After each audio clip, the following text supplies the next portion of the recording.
Aloha, friends, and let us welcome. Wait, which way am I? There I go. I'm directing the right way. Benebell Wen, the amazing Benebell Wen. Thank you for joining me. Looks like we don't have quite any audience yet, but we can chit chat for a minute. I know that Kelly Fitzgerald is having a class, so a bunch of people are in there, and then and Julie Rose just went live too. So. It's awesome. Everyone's thinking alike. We're on the same wavelength. I know, right? So my personal introduction to Benebell Wen was actually through the Holistic Tarot, which I actually discovered the worksheets first because I was teaching a beginning tarot class and I needed to pull together some worksheets, and I didn't have time. I'm like, okay, let's jump on the internet and see if there's any pre-made ones because, there's always something out there, right? And then I found the ones that you created for this, and like my students loved all of those handouts. So then of course I had to get the book to go with it too, which is quite the tome. But I don't think you know how to write anything but a tome, right? I'm verbose. I'm too verbose. I'm working on it. It's just full of information, though. I mean, it's just chock full of information. So, thank you. Definitely one of my top 5 tarot books of all time. Up there with, the 48 Degrees of Wisdom, 78 Degrees of Wisdom. I love that. 48 Degrees of Wisdom. Wait, what? No, we're not talking about horribles. Awesome. I'm curious where the Freudian slip came from. Like, what's the significance of 48 in your life? 48, well, I'm 46, so that's 2 years away, right? So. Maybe there's something coming when I'm 38. Oh no, you gotta remember this. That's interesting. Anyway, I always think slip-ups are meaningful. That's why. Yeah. Where did 48 come from? That's interesting. And then I found out about the Spirit Keepers, but at that point, both the first and second edition were sold out, and I just couldn't find it anywhere. For less than way too much. I have nothing to do with that. I'm sorry. No, I know. It has nothing to do with the creators. I get it. I mean, I ended up getting a copy of the Bumstone on Earthflesh Tarot, but Avalon's deck is beautiful. Anna Torian's artwork. Yeah, I love Anna Torian. But yeah, that one was I went to go order it and it was 125. I can't 125 for a deck. What? And then I should have gotten it for 125 because now it's 1,200. But luckily, I actually got a copy of the Bonestone because someone asked me to. I create wearable crystal grid necklaces. That's gorgeous. So someone actually contacted me and said they had an extra copy of the Bonestone and wanted to know if I would make one of my necklaces in exchange for the Bonestone. I'm like, of course. Yes. So, and that was Nancy Crone's Intuition. I don't know if you've seen her around the YouTubes. I'll look at her for sure. I love crystal grids, and then the crystal grid necklace. That's really beautiful. Yeah, I have 5 of my own because every time I make one without someone in mind, it ends up just being mine. It's weird. It's I can't get rid of it once I make it. But if I'm making it specifically for someone else, I'm no problem sending it off, and because it's theirs, it's not mine. It's commissioned, right? Right, exactly. Yeah. Well, I realized that I can only make these to order because the 5 that I made, I was originally making them so I could then try and sell them. But the 5 I made, I didn't have anyone else in mind. Mm-hmm. So they just ended up being mine. I don't know. It's weird. My energy was so in it. It's I couldn't give it up. And actually, it's not weird at all. It makes perfect sense because one is sort of the artist's craft. It's an extension of yourself. And then the other one is commissioned. You begin with a very particular frame set in mind. So it makes sense. Well, yeah, because what I do is I ask the person, what is it that you want? Because it's not just jewelry. It's a spiritual tool. Mm-hmm. So what is it exactly you want to focus on? Is it peace? Is it I know someone had Gerald of Tarot Stash asked me to make him one specifically to connect with the ancestors. Oh, So I did research on all the crystals that are specifically for connecting with ancestors, and those are the ones I use for his necklace.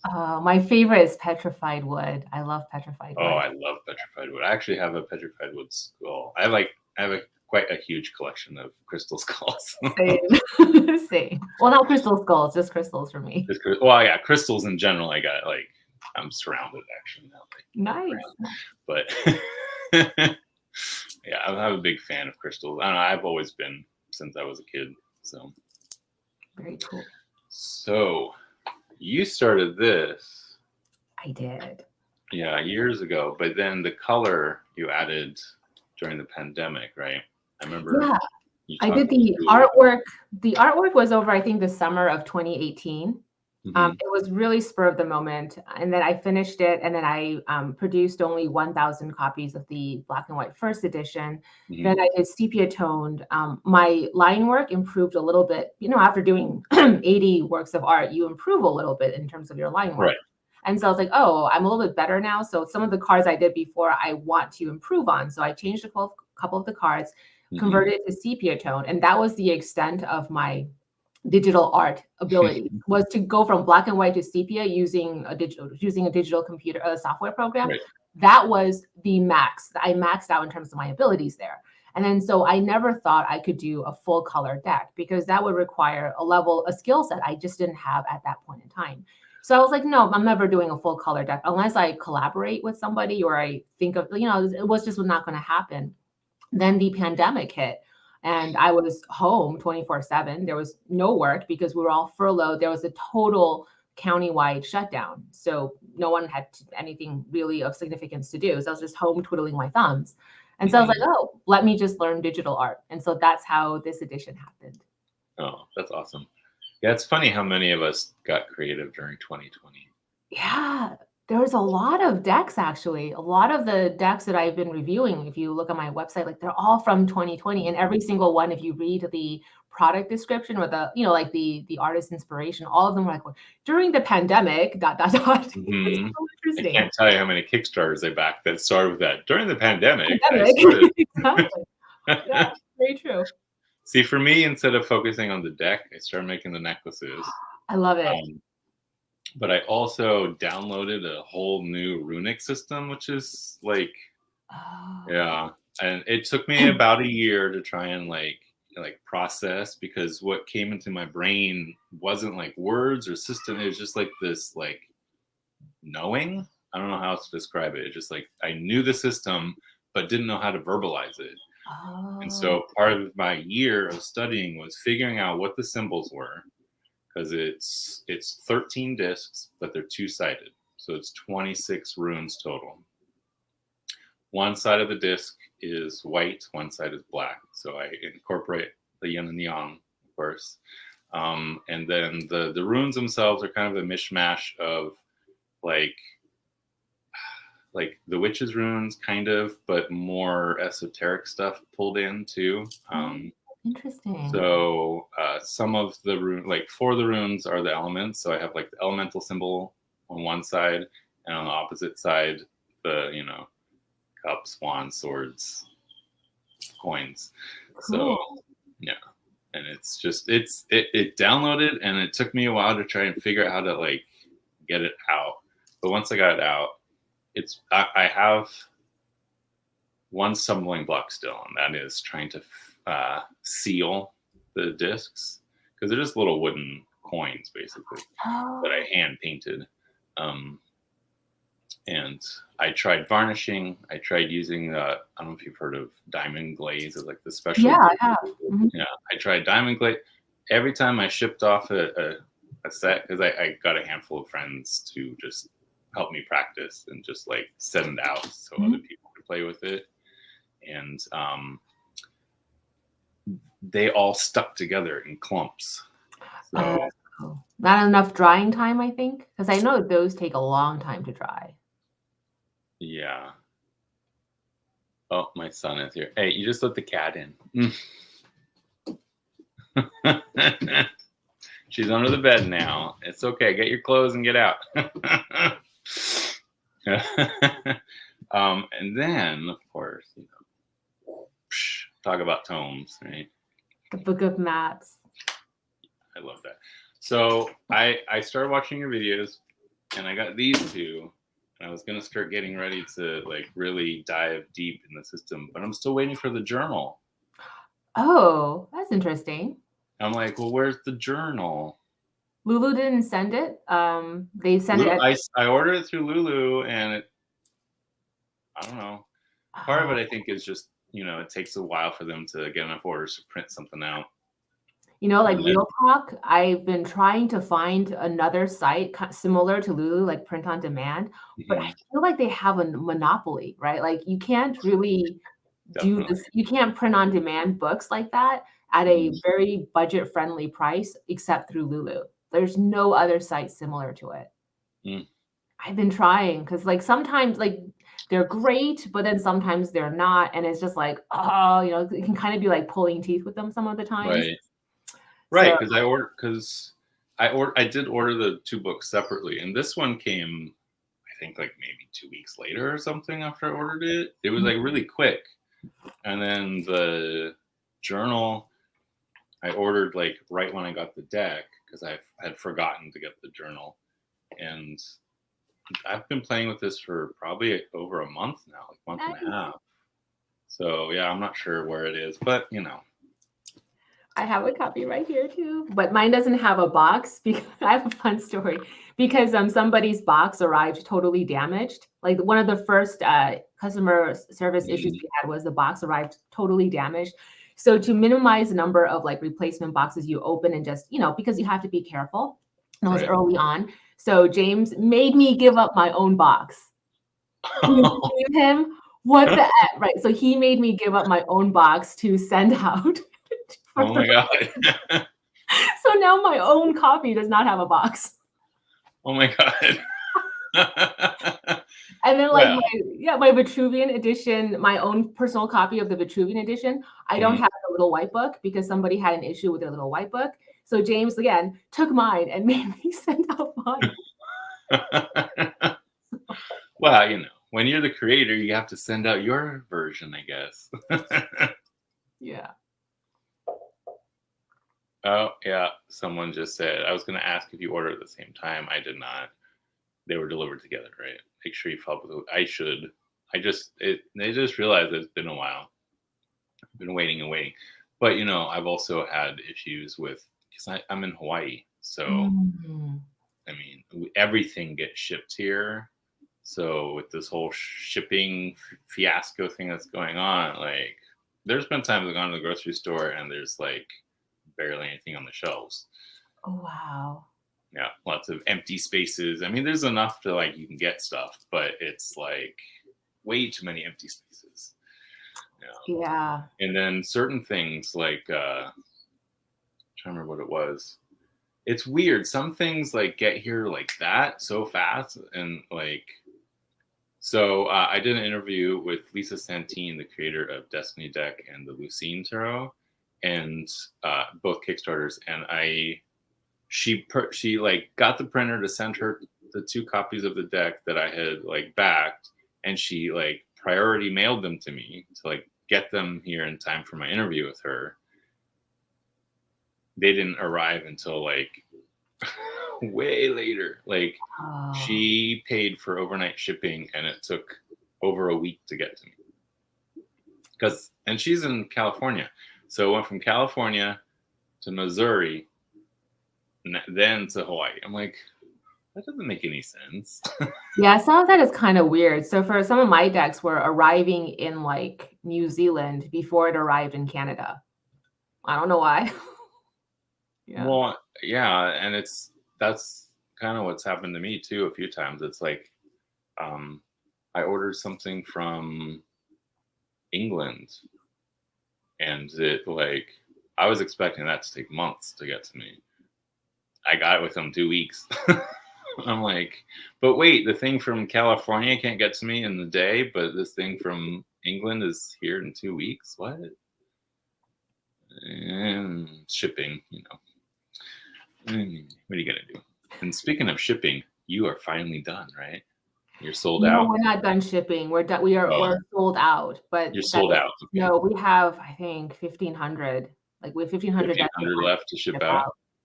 Wow. Okay. No, we're not done. You're not done. You're like, no. No. I love that. So I end up getting number 518. Oh, nice. So what is that? That's 14, which is 5. Wow. Okay. 5, the pioneer. I will. That's interesting. I don't think I've ever had a 5 as one of my numbers, because my birth number is 11 too. Every time I do, like I know there's so many ways to add up your birthday to get your birth card, whatever. It's either Justice High Priestess or Judgment High Priestess. So it's like 5 it's is also funny. linking the 5 phases, and so the 5 Chinese elementals, which is the building blocks of every single form of Chinese esoteric system. Well, actually, that does make sense because I have training in 5-element acupuncture. So there we go.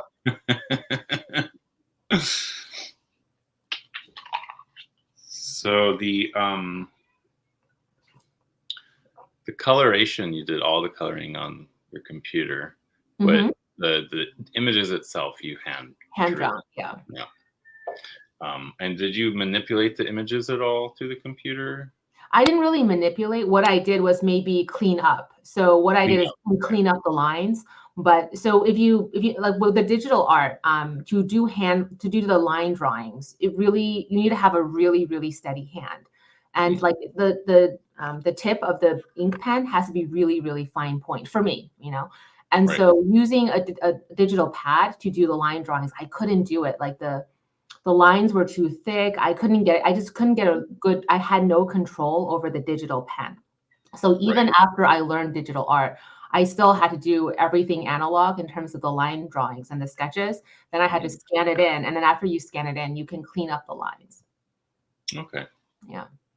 Unfortunately, hopefully sometime soon I can learn how to use the digital pen to hand draw. But right now it's way too hard. I don't have any control over the digital pen.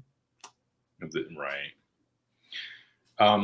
So I always ask, which of them is your favorite? I know it's hard. Which of your children's favorite? And which one was the hardest, actually? Which of the 3 versions you mean? Yeah. I was asked this question earlier. I had said Vitruvian. And the reason I said Vitruvian was because I feel like the black and white first edition and this Revelation edition gets a lot of attention. So you know how you always want to kind of like snuggle up with the one that you feel is being neglected. And the so middle child. Yeah, the middle child. And so for me, it would be the Vitruvian. In terms of which one was the hardest, I would say definitely the Revelation edition was the hardest. I felt like the first edition was pretty easy. Not easy, that's hard. Like just because it's my own line drawings. And when I was drawing it, I had zero intention of publishing it because at the time I was in my own room. I was just drawing it in the mornings before work, coming home after work and drawing it myself.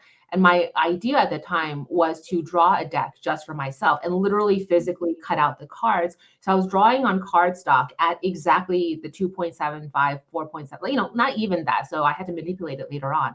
But my own card size for a physical set of tarot cards that just I would use from now on. And then when I finished it, I showed James and he's like, you would be an idiot to not publish it. And so James was the one who really pushed me to publish it.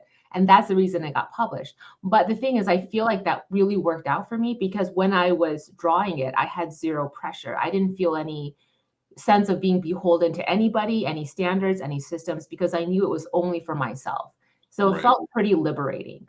By the Vitruvian and the 3rd edition, even though you want to say, like, to be completely honest, even if you say, oh, it's for myself only, if you know in the back of your head is going to be published and is going to be seen and handled by other people, you can't help it, right? Like you can't help some subconscious part of you feeling like, oh, will it be accepted? What will people think? What will people think? So no matter how you try to deny that you care, like nobody doesn't care. Like that's just not a possible thing. I think, my personal opinion. So they became harder because I had to kind of constantly balance what I wanted versus what other people wanted. And a good example of that are some of the cards, like even when like James, it would be the peanut gallery, he'd be like, oh, I don't like how that looks, versus what I really want to do or what I envision for the card. So you have to play a balancing game, you know? Right. And deal with that inner critic at the same time. Yeah. So for the first edition, I had no inner critic, you know, it was just like whatever goes, goes. And then by the third edition, I felt like I did have a pretty strong inner critic, which was pros and cons. I think in terms of, if you look at the skill level for the third edition, there's really no denying it's much higher and more sophisticated than the first edition in terms of just the skill level that is visible on the cards. And that's because the inner critic was there.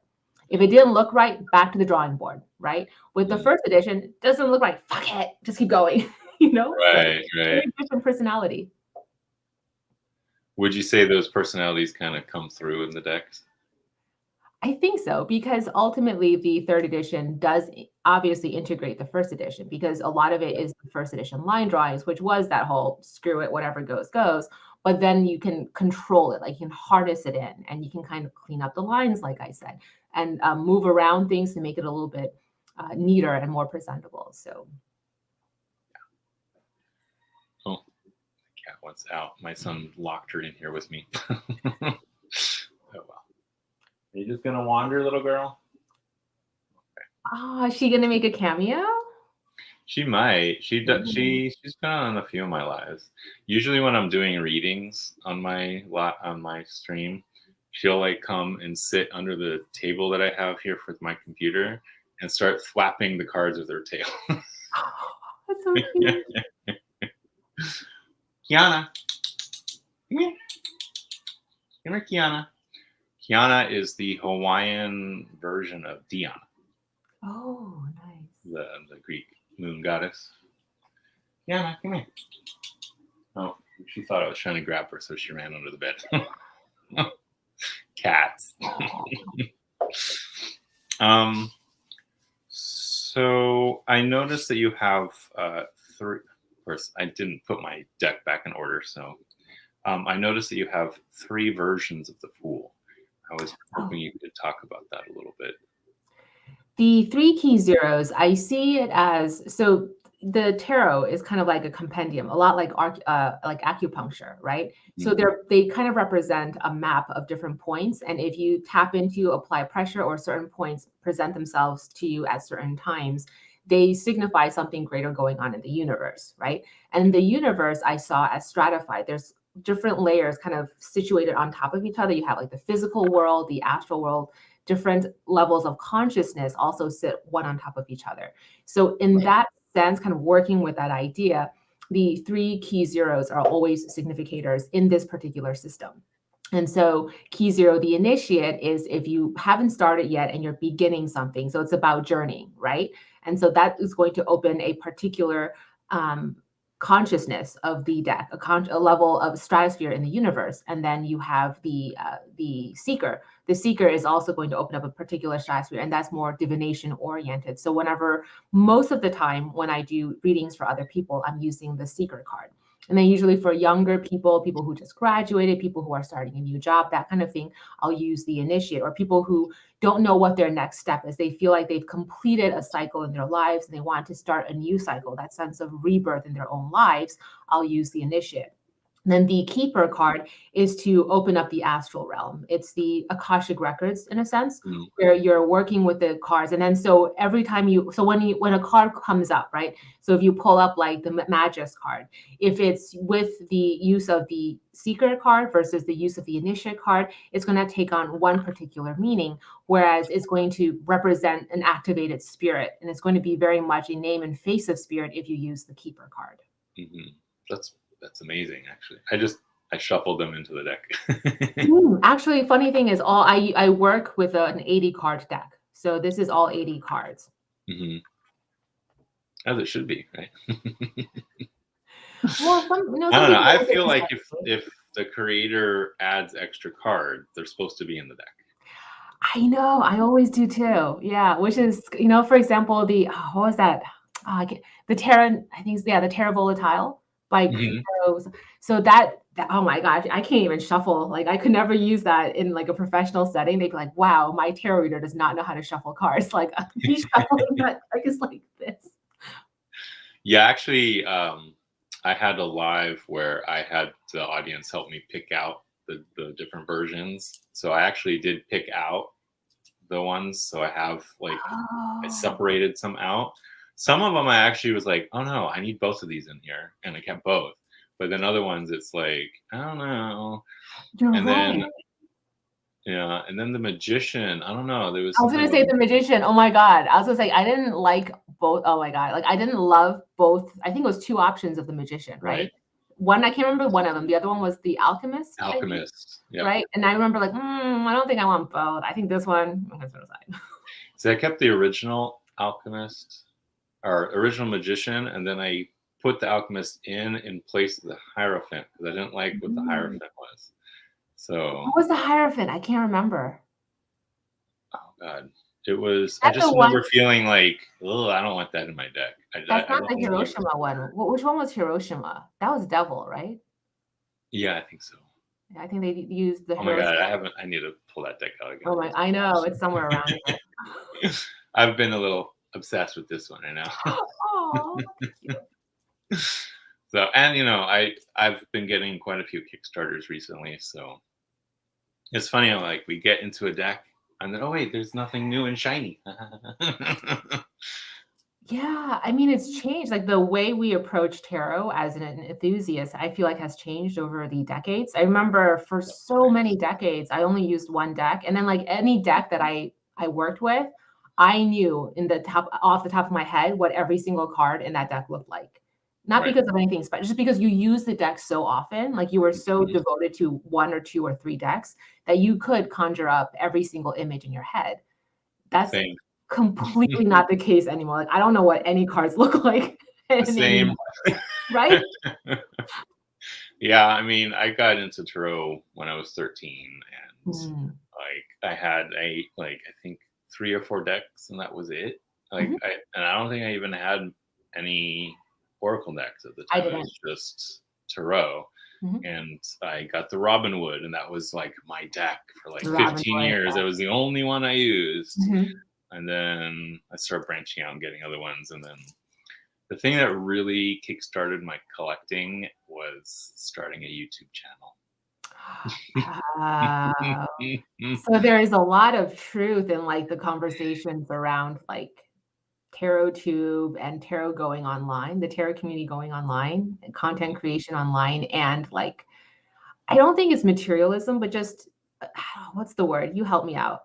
Like, you know what I'm saying? Like, there's definitely a different patina. it's it's almost it's almost like feeling like you need to get the next thing so you're still relevant is how I feel. Here's a good example, deck reviews. Okay, so from the in the 90s, if you read deck reviews, what did they talk about? First of all, I don't remember deck reviewers talking about production value and card stock unless it was extremely noticeable. Unless you did Right. something really out of the ordinary, people really didn't talk about that.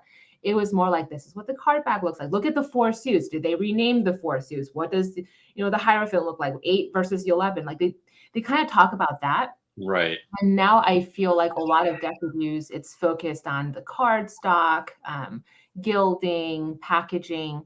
And Hmm. those are important because I feel like that's very important because it all goes toward your experience with the deck, you Right. know? So even Definitely. as you open a box and take out the deck to work with it, that's an experience and that's going to inform the divinatory experience as well. So I Mhm. don't think it's superficial. I just think it's a really interesting change in our focus. Definitely. Definitely. Well, and it's just the other thing as far as like the YouTube thing for me was it was always like, am I going to be the one that puts out the very first review? Oh, yeah. So that kind of, I think that's kind of what got me into that whole like, okay, I gotta back all these Kickstarters and I gotta pre-order these decks and I don't know, I'm wheeling back on that a lot. It got to the point where I actually almost don't like doing unboxings anymore. Mhm. I mean, I haven't done many in a while. These last 6 months, I've barely done any actually. But I don't know. It felt like I was trying to keep up with the Smiths kind of thing, and it just I didn't like it anymore. I Yeah. wasn't really enjoying the decks for what they were. It was more like, am I getting the content now? So, I went through that phase as well. Not so much with YouTube, but just in general, like all throughout all in general, right? In terms right. of like feeling like, every time a new deck came out, I had to know something about it. I felt like I have to own it. I have to be able to have worked with it. I need to have some commentary on everything that's going on. And like what you were saying, it's basically exactly the same, that same pressure of keeping up with the Joneses. And then like at some point I'm just like, that's not really where I want to focus. You just have to make a really strong decision for yourself, whether or not that's what you want to pursue or whether or not you can't do that. So now I don't think I know I'm as on top of what's coming out. So I don't really know what's being backed on Kickstarter unless the deck creators come to me. So I've decided not to, be on top of that because I remember what it made me feel like. It did it became a little bit anxiety inducing. Yeah, definitely. For me, just for me. Well, I mean, I think that is kind of universal too, in a way. That's actually why I started doing these, because it's like, okay, well, if I'm going to be ordering a deck that I've been like coveting for a long time, I want to actually get to see the deck through the creator's eyes. Oh. So that's why I started doing these interviews. Really, is to really like, I prefer watching these interviews. Like I prefer if I'm really like, obsessed over a deck, I'm going to look up interviews. I want to know more about like how the deck creator interacts with other people and talks about their deck. I think that's just really interesting. Yeah. Well, and I know for myself, like I've interviewed enough deck creators that like there's some decks that I loved, but then I talked to the creator and I got just like such a deeper understanding of the deck that like it broadened the love even more. I love that. I absolutely love that. And so you're also celebrating that deck creator because I think the problem is a lot of deck creators, they might be great at art, they might be great at tarot, but they're not great at talking about themselves. They're not great about marketing and branding. So a channel like yours is going to draw that out and give them an opportunity to be more exposed to the public. So you're doing a community service. Thank you. Exactly. I mean, that's what I wanted, because I really had to think about it for a long time. Because I'm like, okay, I'm doing unboxings after unboxings after unboxings. What else? What else can I do?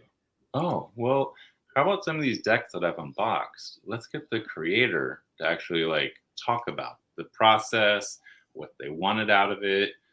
And sometimes I usually like have like 10 cards that I want to talk about, just to like, I didn't do that this time just because Thursday night, choose a card, I'll talk about it. That's the problem is with this, I can't pick 10 cards out of this deck, and I just didn't have the time because Thursday night we got an email from my son's teacher saying that he had to quarantine for the next 10 days because one of his classmates has COVID. Oh, not the new variant, right? I don't think it's the new variant, but it's like this is the second time this school year already that his classes had to quarantine because someone sent their kid to school with COVID. So yesterday, instead of preparing for this, I was dealing with being a stay-at-home teacher. You're supposed to do that. If you hadn't done that wouldn't have been okay. So I'm okay with that. Right. So approved. Approved. So that's why I'm a little unprepared today. No, you shouldn't be. I wanted to have a conversation. We can just pull cards if you even want. I don't. Yeah. Okay. Yeah, that's cool. Yeah, I've had some great creators. Well, what are you doing, little girl? Did you fall off the windowsill? She's a little klutzy sometimes. Oh, I love klutzy cats. Klutzy cats are the best. Did you hurt your paw? Oh, she's limping a little. Poor little girl. The little privileged ones who can never survive in the wild, they're the cutest. Well, it's interesting because like we weren't looking for a cat. We've had her for 4 years now. Wow. But my husband's a veterinarian, and one of his colleagues, another doctor, these people brought in this dumpster cat. Basically, it's a kitten. It was a kitten with a laceration across her face. Still too early to have been weaned from her mother, so they had to bottle feed her after sewing up her face. And as soon as she was weaned from the bottle, we got her. So how cute. We've had her since she was like this big, and now she's big. And the fact she survived that means she's a trooper. Because I think I've heard before that when they're kittens like that and they're weaned from the mother, the chance of survival is pretty low, right? Mm-hmm. So the fact she survived is Hugo. Well, part of it's that other doctor was bottle feeding her every 2 hours, and oh my gosh, like for several months. So like she wasn't really sleeping because she was like waking up every 2 hours to bottle feed. Kiana. Oh, she's too obsessed with watching the birds. So let's just pull some random cards, shuffle, and just pull and see what we get, and have a little chat about what we got. Absolutely. Oh, Regina here. Aloha, Regina. And hello, everybody. I'm sorry I didn't say hi to anybody. There's definitely a need to remain visibly interested, too, within tarot content. I'm thinking of doing Instagram spreads. I want to do readings, the overhead shot. Oh, yeah, that's a cool idea. That's actually one thing I've started doing, was just creating my own spreads. Then, because I know a little bit about digital stuff, I've just been like, I take one of my pictures, throw it up, and then put words and stuff on top. Nice. And yeah, actually, there's someone here that she and I created a spread together, and everyone who's done it says it's brutal but truthful. Very cool. Yeah, it's let's get to the truth by using lies, Lies. Oh God, I'm forgetting what it was now. Lies. Light, internal, external, shadow, I believe. Oh, cool. Use an acronym. Oh, you should show me that spread later. Yeah, I'll send it to you. Okay. Just picking a random card. Of course. 3 of Swords. Osset or us. I think it's ESE, I believe, with there's the horizontal line on top of E. Yeah. So you know how there's that whole Sacred Heart of Mary? It's usually the 7 swords that are for the Mary icon. The Sacred Heart of Mary, there's the 7 swords. But then I was reading somewhere about the 3 of Swords card. When there's the 3 swords put into the heart, there is that kind of, implication to Mother Mary. And then there is that whole theory that Mother Mary, or at least the concept, was in some way, even partially inspired by Isis, because there's that sense of the maternal or motherly figure that is Isis as well. And so instead of using a Mother Mary figure for the 3 of Swords, I went with Isis. And in the background, the hieroglyphs in the background is handwritten. It's all handwritten, and I copied it from the Egyptian Book of the Dead. Forgot from which tomb. There's a tomb that was recently opened, and then they found a lot of really beautifully preserved like paintings and passages from the Book of the Dead. And then they put that on the museum website. So I was able to get that and then copy down the hieroglyphs. And there were the English translations of the passages. So that's what the background is. And I wanted that to actually look more like a tomb painting for it to look real. So it's like a painting within a painting kind of concept. So I went with the wall art aesthetic, the wall art style. And then the wall art style, one of the things that I learned was that they were more symbolic with the use of color. So for example, if they went with dark skin, that would be a symbol of a male figure. And then if they went with light skin, it was a symbol of a female figure. And that was kind of how. Oh, interesting. And they use different types of ink for it too. It's more because they use different types of dyes for, I think one was sandstone and the other one was a darker maroon color. And so I wanted to work with that concept in that card. That's amazing. Yeah. And I love how you included the tears streaming down her face. Oh, yeah. And then the horn is supposed to be red. The sun disk of, I can't remember whose sun disk, but it should be red. But then because the suit of swords If you do the color correspondences that are assigned by the Golden Dawn, air and swords is yellow. So I changed Right. the red disc to yellow just so that there wouldn't be confusion. Because I think if it's red, if you're entrenched in the Golden Dawn system, you immediately think fire, wands, right? And so I Right. went with yellow just so that it's really easy on the eyes to make sure that it anchors you in the suit of swords and the element of air. Oh my goodness. I'm seeing some comments here. Jonathan's a great spread creator and collaborator, so I've heard. Oh, awesome. And then I feel Jonathan should do a book of his spreads and do it with Lulu. Definitely. Okay.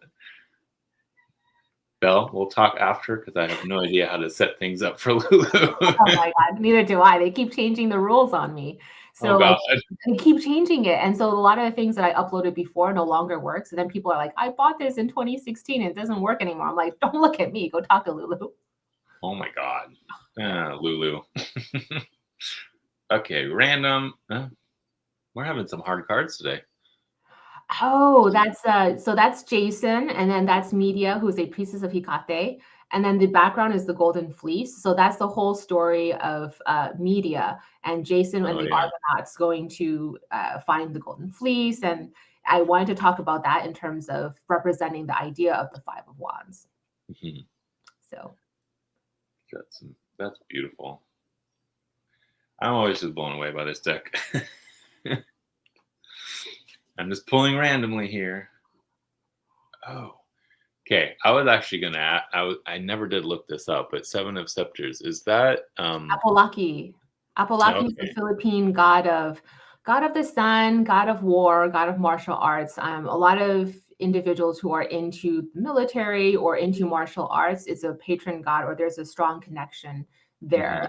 And so that also represents Philippine martial arts, and it has like an undertone of fighting off colonialism. So that's kind of one of the messages that I want to embed in there as well for these Seven of Wands. This idea of natives standing their ground against imperialism. I love that, actually. And it fits so well with the Seven of Scepters. These are just totally random. Oh. Seven of Chalices. The Seven of Cups or Seven of Chalices. So those seven, every animal represents one of the seven sins, and that comes from, I can't remember what it's called, but it's an old painting. And so I just took the idea straight from the old painting. And then because you know how the number 7 is connected to key 16, and so you have actually the axe from the Tower card. And then this has a mirror. So for this, I wanted to show the idea of having to face yourself in the mirror and really understand the truth of your own reflection. But then you have the Lighthouse of Alexandria in the background, shining the light to where you need to go. Yeah. And the Lighthouse of Alexandria is also in the Two of Swords. So the Two of Swords is that idea of like kind of indecision, right? This idea of trying to make a choice, right? The concept of choice. And there is an underpinning theme of choice in the Seven of Cups card as well. But here I call it the corruptor. And there's that idea of just debauchery is another, I think that's more of a thoth. So I kind of went more thoth with this meaning. So I think that kind of tripped up a lot of Rider-Waite-Smith readers when they see this card. But I did want to balance both Thoth and Rider-Waite-Smith. So this went more in the Thoth direction. So would you say your deck is a blend of the two systems? That was the original intention. So the black and white edition, and then even the Vitruvian, I think it's a little more prominent that you're blending the two systems. And then by the time you get to this, I feel like there's so much of my own hand in it that it's not as recognizable anymore. So in that sense, it does feel more independent because it's kind of like my deck growing up. You know, when you're younger, you kind of mimic a lot of the characteristics of your parents. And then as you become an adult or as you grow older, as you evolve, you become your own person. You make decisions that are divergent from your parents. You don't always follow in line with what your parents do. Right. And so I kind of feel like this deck did that as well. Yeah, this deck definitely is in a league of its own for sure. Random draw, 5 of Swords. That one was so hard for me to work on. Like I worked on so many different compositions of this and none of them looked good. And then you see how it's kind of bifurcated. There's the foreground And this is from the original first edition with the Raven. And the Raven is that idea of there's a little bit of that like Morrigan, vibe in there because Okay. it's like the battleground, and then you have the omen of the Raven there at the scene of the battleground. And so it's more like the aftermath, whereas the upper level is more of the beginning, the in moment or in live action moment of the battleground, and that is Achilles and Hector fighting each other. And one of them was one side during the Trojan War. One side was backed by Athena, which is the owl, and then one side was backed by Aphrodite with the rose, and so that's on the other side. And then this, if you read the myth, like neither of those two heroes wanted to be there. Neither of those two heroes wanted to fight each other. There was no beef between the two of them. It was more like the situations surrounding the two sides that like the external forces that forced the two into that situation. And they were all fighting for pretty deep personal reasons. And then the other side is not an actual adversary, right? They're not real enemies. It's more like just whatever the circumstances that both are in made them face off against each other and made them both these tragic hero types. And so I really want to talk about that difficulty in the Five of Swords, where, people who do things, people who hurt themselves, like that hurt people idea, where like you really need to be a little bit more compassionate and also sympathetic and explore and dig deeper into why bad people are doing bad things. We don't do bad things because we're evil. There's usually this whole story around why you're doing something bad, and I want that to come through in this card. I'm just noticing all the little symbols all over this guy. Yeah, and that was so this is the 5 card, right? So again, the white bull, the bull of heaven, the white bull concept comes out of the key 5, the Hierophant. If you remember the Hierophant card in the front, there's that white bull.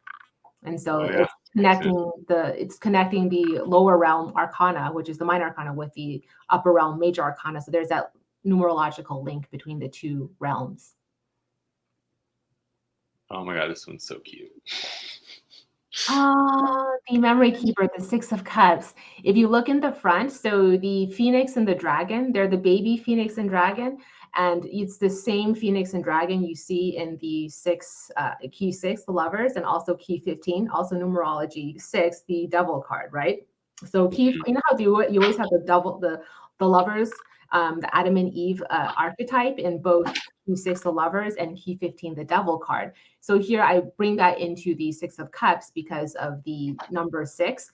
And then the background shows the oceanic cultures. So this is, it's not, I can't remember what, so it's not just Maui. Maui is only one of the many different cultures in that area, in Oceania. And then in the background, there is, if you see the little dancer, so the dancer actually, the clothing, I can show the actual image, is a full portrait of that image that became that tiny thing in the background. So he's wearing the traditional clothing of one of the indigenous groups in Taiwan. And so that symbolizes the theory that there was a couple of indigenous groups in Taiwan that migrated down into the Southeast Asian islands, and that became the islandic cultures down there. Sorry, I'm getting distracted because my cat is climbing all over my altar. Oh no. Like, you better not break any of my crystals again. Oh.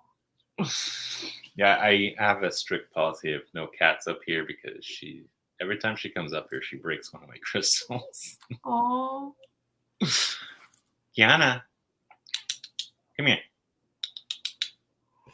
Come here. Oh, no. Darting under the bed again. Cats. Absolutely. Oh, hi, Debbie. Debbie says, I love the repeating phoenix and dragon. The phoenix and dragon have alchemical implications in Western Renaissance alchemy, and they are also symbolic of a sacred marriage or the alchemical marriage in Eastern esotericism. So I love that this concept of the dragon and phoenix, you see it both in Western and Eastern alchemy. I love that too, yeah. And I just have to share this. Darshani of the lovely Om Tarot says, Benebell, you're such a gift to the tarot world. I am fascinated with your deck and your knowledge. Aw, thank you. This is good. It's an ace. Ah, the Ace of Swords. The front is that protective seal of, it's not a seal of Solomon, but then there's so many seals that's referred to as a seal of Solomon, but it's one of those Yeah. protective seals. And then you have the crown, the That's sword of the spirit going through the crown.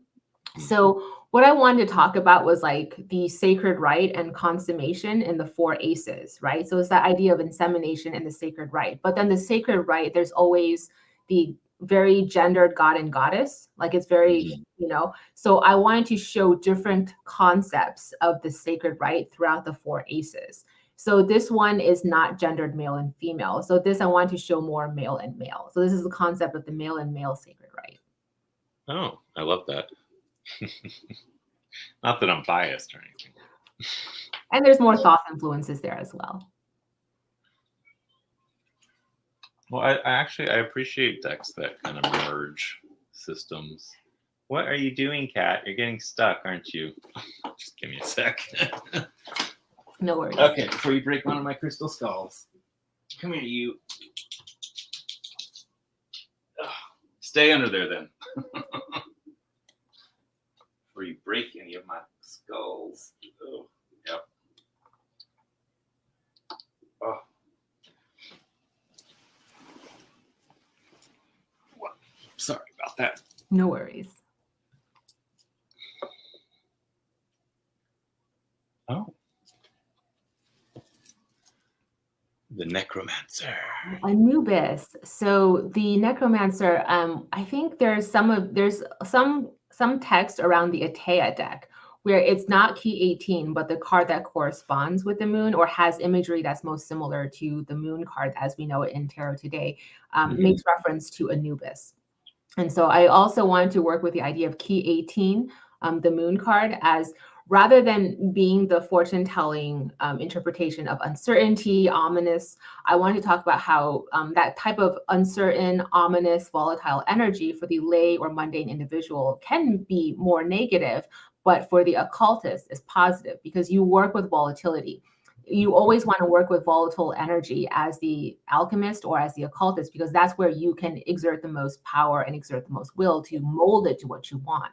And so in that case, volatile, changing phase, moon type energy is a positive omen for the occultist, while it could acknowledgingly be a negative omen for the lay individual.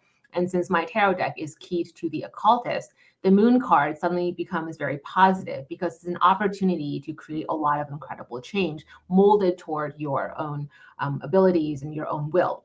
And then Anubis, that idea of after death, you know, the taking care of what has happened after the death, because this is key 18 is coming way after the death card, you know, the hangman and all of that.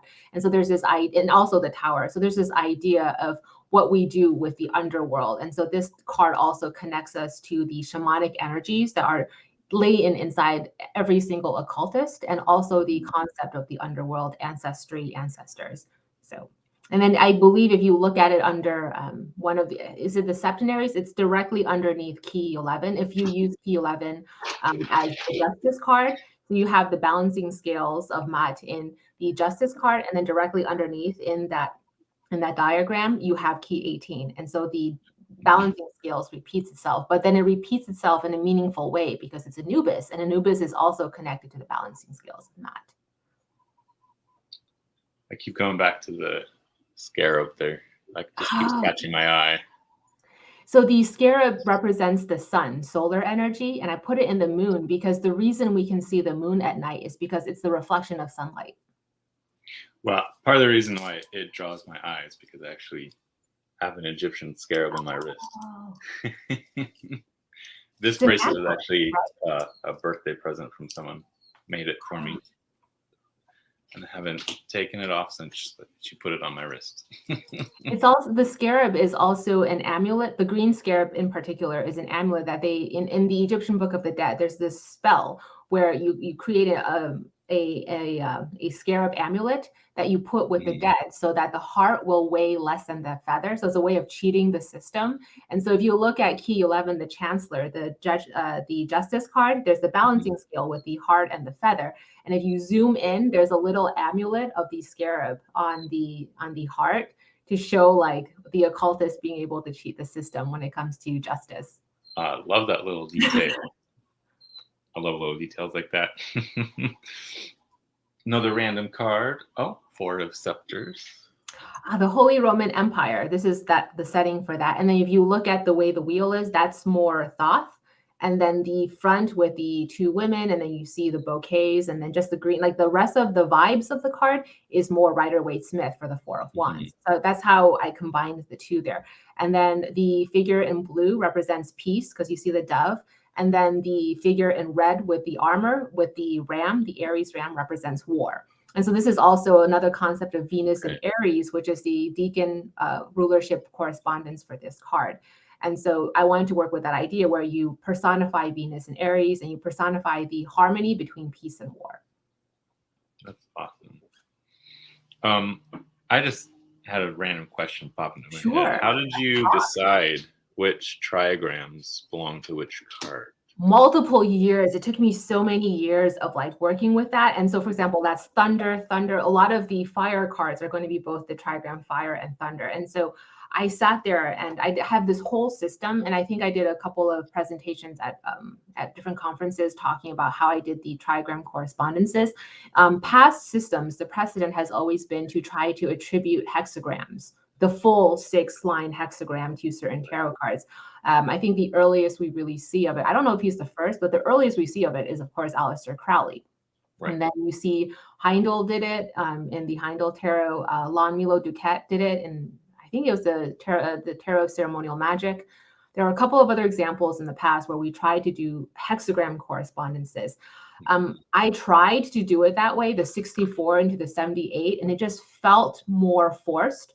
And it made more sense. And you think about fractions, if you think about math, you go back to calculus, right? So I was like, okay, if I can't just kind of like, merge it, just shove these two systems together, you need to reduce down to a common denominator and then work back up, right? So I had to go back to a common denominator between the two systems. And how do you do that? You have one is 4 elements, one is 5 changing phases. So not even that.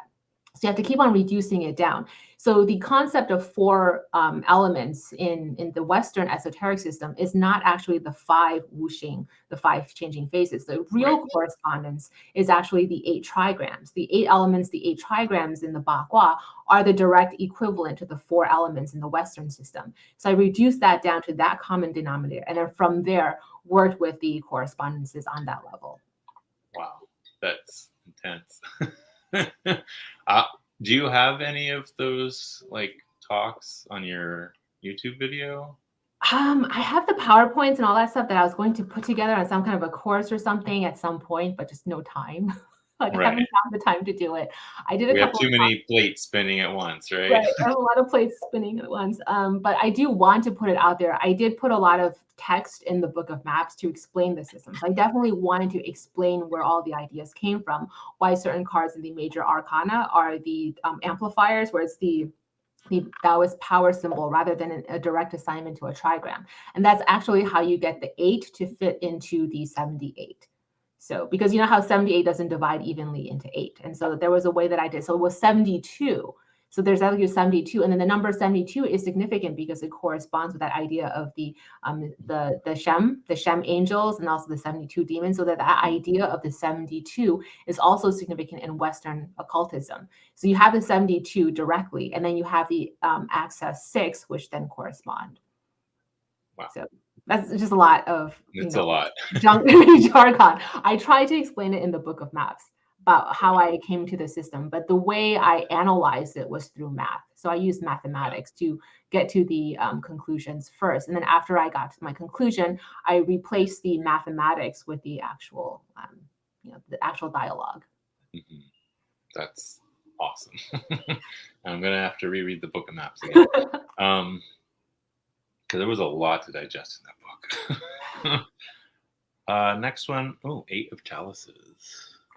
So I can't remember the name of the mermaid goddess in the front. It starts with an A. I can't remember right now. The background is Tahuti Thoth, and then you have the idea of the dove from the Ace of Chalices, but then it's almost looks imprisoned, but is it imprisoned? That it almost has that feeling of being blocked behind the idea of the great work. You have that squaring of the circle, Right. also the moon. And so this, a lot of people I think had questions as to why I call the Eight of Chalices the defector, because I think the defector, our connotation of it is very negative, right? Right. But I feel like that's the truth, though. If you think of the Eight of Cups, if you've spent so much time devoted ideologically to something, you're so committed to some concept that you've created this whole thing, you've invested so much of your time and effort and yourself and your own like ideologies, your philosophies into something, and then you make the conscious choice to walk away from it and start something new, like you are willing to go into the deep, you're willing to go into uncertain terrain, because that's how far removed you are from the thing you were so committed to. If that's not defecting, I don't know what is. That's definitely a defect of some kind. And so that's why I use that word so strongly, to show that I'm sorry, honey, this is what you're doing. You're defecting from something you spent a lot of time. And being a defector is not a bad thing. Even from a geopolitical standpoint, when you think about why people defect, there's a reason that they defect. To do that is a very difficult choice. So that's where I stood my ground and decided to go with my own keyword rather than to lean into what is a more majority interpretation of the Eight of Chalices. No, I get that. I totally get that. And we could do this all day. But I'm sure. Let's talk. What do you have? Do you have any questions? I guess for me, the question I was going to ask you, just for the general audience, is if someone out there is thinking about creating their own deck, what advice would you give them? There are there's so many, right? Because I think the thing with a successful tarot deck that is oft overlooked is that it really needs to be a strong balance between creativity, knowledge of the tarot, and also business sense. Because if you've been around the block in terms of the tarot, there's a lot of incredible tarot decks that are brilliant and beautifully done that nobody knows about because they just are not very good at branding. And so to diminish the importance of branding and marketing isn't doing you a service, because if you're going to put so much time into something, don't you want it to be exposed? And if you want it to have exposure, you can't say, oh, I'm not good at branding. Like, you can't say that and then use that as an excuse. You really need to say, okay, maybe today I'm not good at branding, but I'm going to get good at branding. And to use it as a crutch to say, well, I'm not good at that, so I'm not going to do marketing. That's a cop-out, You have to learn. You have to just kind of hunker down and learn that. But then at the same time, I feel like, to be a successful tarot deck creator, you do need to know tarot. And that sounds like such a weird thing to say, but I feel like a lot of the tarot decks I see now are done by people who don't know a whole lot about tarot. It's kind of like the same criticisms you see among professional tarot readers. A lot of professional tarot readers are griping about how there's these overnight tarot professionals who got their deck yesterday and today are doing professional tarot readings for people on Instagram and TikTok, right? Like, people in the professional tarot world are talking about that. And that's exactly the same with tarot deck creation. Like, once upon a time, you read all these artist stories about, oh, this deck took me 12 years to create, right? After 15 years of, reading tarot. So they read tarot for 15 years and then have always been an artist. And then they spend another 12 years in addition to that, creating and painting a deck from scratch. Right. And that is actually the rarity now. You don't really see that anymore. And I'm guilty of that too, right? I mean, my deck only took me a couple of years. And so now you see a lot of people who are doing the instant overnight, I'm going to be a deck creator just because I want to. And so I think it's okay. I'm not trying to gatekeep that, but I think, you don't want to appropriate from the tarot community either. And I say that very seriously. And so if you want to create a tarot deck, you have to respect the tarot community. And so to respect the tarot community, you have to honor the ethos of the tarot. And so if you don't do that and it's too commercial, I think you're doing a disservice not only to yourself, but it's a disservice to the community that you're benefiting from. Yeah, I mean, I get that totally, especially considering there's been a few decks, I'm not going to name names, that I've gotten recently that are themed after, our favorite movies from the 80s or whatever. And then they make them pip decks. It's a visual medium, so why not take the images from that movie and actually create a full deck instead of like, let's do the majors and the courts, and then, let's just make the pips, less work for us that way. We can churn them out faster. I have two opinions of that. If you're creating a Marseille deck and you have a very sort of strong, like deliberate design concept of a Marseille, then I'm totally okay with that. But if, like what you're saying, you're creating a commercial deck and you kind of are half baking it because you want to turn it out quickly, that's when I'm not okay with unillustrated pips, because it's not because you're creating a Marseille deck, it's because you're lazy. So if it's a result of you being lazy, I'm not okay with that. But if it's a result of this is a design choice, then obviously that's part of our tradition, Right. that's part of the heritage of the tarot. So it depends, and it's pretty easy and intuitive to tell which one is which. Mm-hmm. Definitely. I mean, like I said, I've gotten a couple decks and I'm just like, really? You had like an entire movie's worth of like visual images and you chose to ignore most of them? Agreed. That's just, no. Okay, I guess the other important question I was going to ask you is, so say someone has gone through it all, they're part of the community, they've done all the artwork, and they're now ready to like print the deck. How do you find a printer? I would talk to deck creators. So reach out to deck creators. I've always been pretty open about who I work with if someone reaches out to me, but it depends on how they reach out to me. So you want to be thoughtful of that, because we are intuitive. So if I kind of feel like you don't care, like, I don't know, it's like you have to be someone who obviously knows what I'm doing, my work, and you just want to understand where, like if I matter to you, then you're going to matter to me, and I will sit down and walk you through who I work with as a manufacturer. I'll talk about all that. But if I feel like I'm being used, I'm not going to answer your email. Like, do you see what I'm saying? So you want to think about that. Don't use the deck creators. You have to make sure they matter to you. If they sincerely matter to you and then you reach out, we can pick up on that. Deck creators aren't stupid. And most of the deck creators I know are really, really nice. And so if they feel like you're reaching out to them because they matter to you, you're a fan of their work, you love their work, you respect them and all of that, they will absolutely be transparent. And I think that's important, because they'll say, oh, I worked with this creator, I worked with this manufacturer, but oh my God, it's been terrible. Or they'll tell you, like, kind of, on the down low, which ones to watch out for. And so that's more important. If you just kind of go on Alibaba by yourself, the ones who show up at the top are usually the really big ones, and the ones that the quality might not be there, or they paid for the algorithm to work in their favor. And so the small, high quality ones are not usually the ones that pull up in searches on Alibaba. And so you do need to talk to actual tarot deck creators, and they will give you their life experience. Very important. Very important. Yep.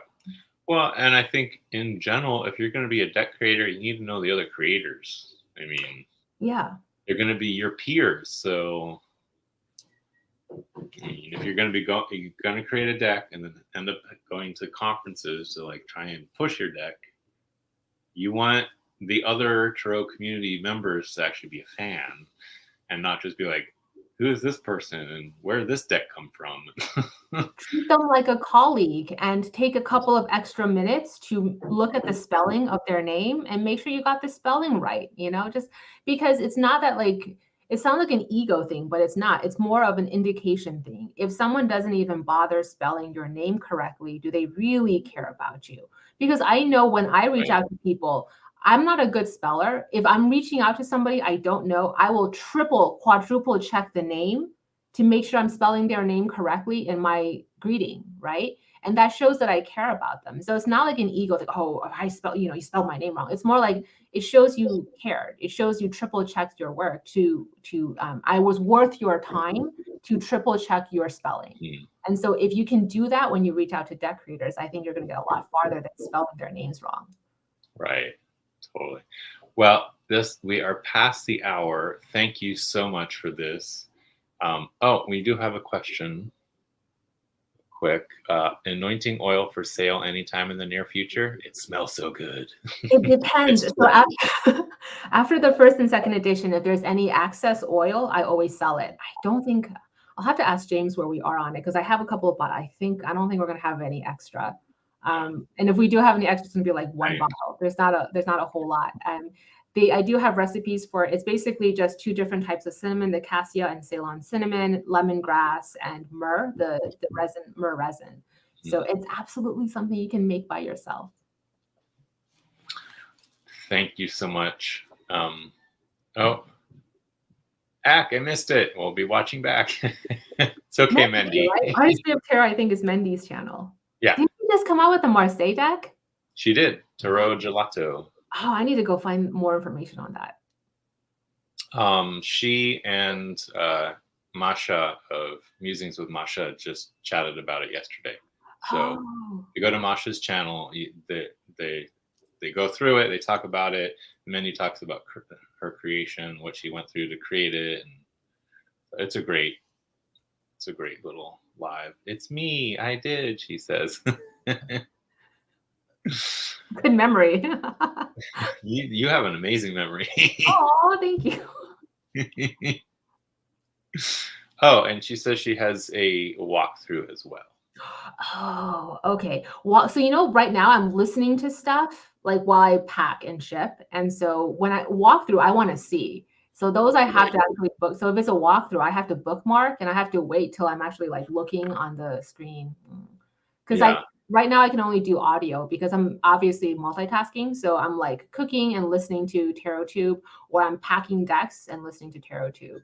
So if it's a walkthrough, I have to wait until I'm sitting down and watching, because I don't want to multitask a walkthrough. I actually want to look at the art. Right. That's more visual. So then I would suggest you watch the chat with Masha from yesterday, because they did show some of the images, but they also just talked about it for a while before they started showing stuff. Cool. So yeah. So again, thank you so much. I should let you go because I know you have more packing to do. I do. Thank you, Jonathan. Thank you. If you just wait one moment. Thank you everyone for being here. And actually, Darshani of Lovely Om Tarot will be joining me on Tuesday at 8 a.m. So if you have the Lovely Om Tarot or are interested in it, come join us. And don't forget to like, subscribe, hit that bell, the whole schmagaggy thing. And I will talk to you all later. Thank you. Aloha and a